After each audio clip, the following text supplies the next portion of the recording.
Hii ulifanya hivi huko mtandaoni, akili yangu uwezo wa kufikiria umepungua. Anza kujihurumia. Ukijua kwamba safari ya mabadiliko, zingatia sana ya kwamba safari ya mabadiliko inahitaji shauku, inahitaji nidhamu na kujituma kwa hali ya juu. Watu wa Mungu, hakuna mabadiliko yanayokuja kwa siku moja. Huwezi kuacha zinaa kwa siku moja. Unaweza ukazimia kuacha, lakini bado ile roho ikaendelea kuambatana nayo. Utajitoa hapa, wanaita wito, asubuhi umejitoa, jioni unarudia zinaa. Kesho umejitoa, tabia inajirudia kwa sababu hujapitia huu mpango maalum. Naweza kuomba mpaka mbingu zikashuka, kama wewe hujaazimia, hiyo tabia haiwezi kukoma. Jali afya yako, maana itakusaidia kurejesha ubongo wako kwa kasi zaidi. Anza kula vyakula vizuri vinavyompendeza Mungu. Kama ni pombe, achana na pombe. Jambo la mwisho, pata usingizi mzuri. Lala mapema kwa wakati. Vijana, msichati mpaka usiku wa manane.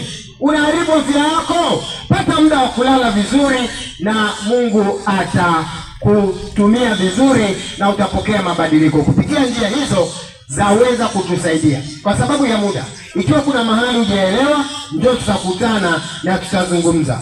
Bwana awabariki. Karibu tena kwa vipindi vingine.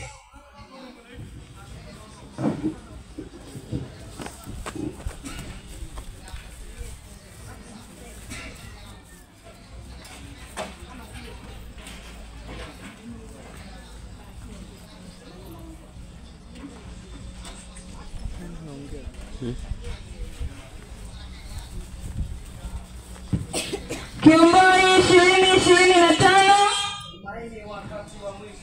Tumaini wakati wa mwisho. Kiomboi 2025. Pastor Osborne. Kiomboi 2025. Tumaini wakati wa mwisho.